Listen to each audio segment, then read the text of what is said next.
Here at TrendDecoded, our whole goal is to apply structured analysis to make sense of the complex trends shaping our world. And today, we're diving into one that's been gaining a ton of traction online, the carnivore diet. It's an approach to eating that inspires passionate advocates, but it also raises some pretty big questions from nutritional science. So we're going to break down exactly what it is and what the current research has to say about it. Here's how we're going to tackle this. First, we'll get a crystal clear definition of the diet. Then we'll explore the thinking behind it and the benefits people report. After that, we'll shift gears into a detailed nutritional analysis, which will lead us right into the scientific risks and concerns. And finally, we'll take a hard look at the actual quality of the scientific evidence we have today. All right, so let's start with the absolute basics. What exactly is the carnivore diet when you strip it all down? At its heart, it's an elimination diet, but it's one taken to a whole other level.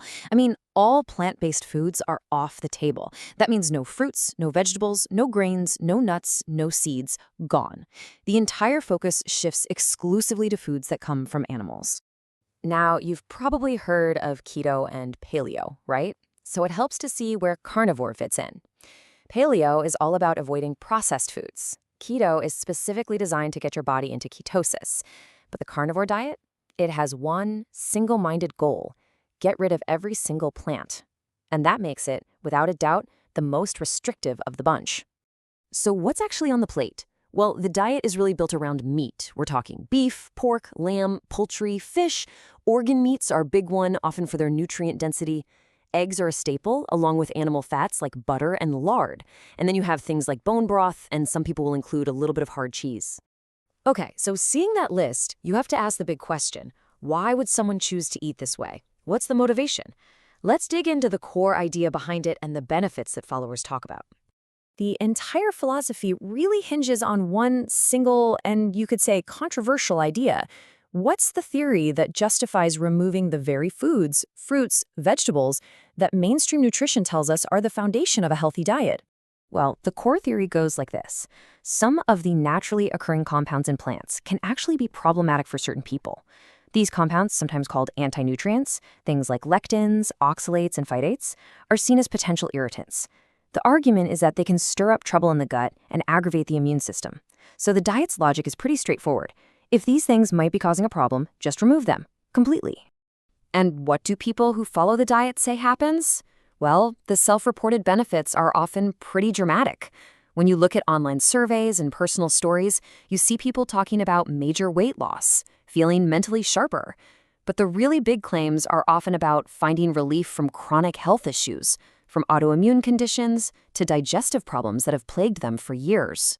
Now, those personal stories are one thing, but a nutritional analysis gives us a completely different kind of data. So let's shift gears and put this diet under a scientific microscope, using data from a 2024 study that modeled a few different versions of a carnivore meal plan. So let's start with the good news. According to that analysis, the diet does a perfectly good job of meeting the daily recommendations for several important nutrients. This includes a bunch of B vitamins, specifically B2, B3, B6, and B12, and essential minerals like phosphorus, zinc, and selenium. So far, so good. But, and this is a pretty big but, that's not the whole story. The very same study found a significant list of essential nutrients where the diet consistently fell short. Things like thiamine, magnesium, calcium, and vitamin C were found to be insufficient in all versions of the diet they looked at. And on top of that, nutrients like potassium and folate were also below recommended levels in most cases. Of all the data points in the analysis, though, this is the one that really jumps off the page: less than 1 gram of fiber per day. And just to put that into perspective, the World Health Organization recommends we get at least 25 grams of fiber a day. So the key takeaway here isn't that the diet is low in fiber. It provides functionally zero fiber. That is a massive, massive departure from just about every mainstream dietary guideline on the planet. This total lack of fiber, along with those other nutritional gaps we saw, leads us directly into the broader scientific concerns about this diet. So now we're going to get into the potential health risks and the possible long-term consequences. And as we decode these more complex topics, if you're finding this kind of structured analysis valuable, it would be a huge help if you'd consider subscribing to TrendDecoded and liking this explainer. It's a simple way to support our work. So what are the main red flags for scientists? Well, there are 4 big ones. First, there's the gut microbiome. Without fiber, the beneficial bacteria in your gut essentially have nothing to eat, which could reduce microbial diversity. Second, cardiovascular health.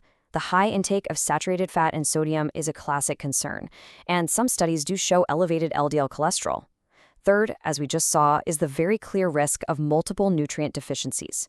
And finally, by cutting out all plants, you're also eliminating all those plant compounds called phytochemicals, which are known for their antioxidant and anti-inflammatory properties. So we have this huge split, right? On one side, you've got these powerful claims, and on the other, a list of significant risks.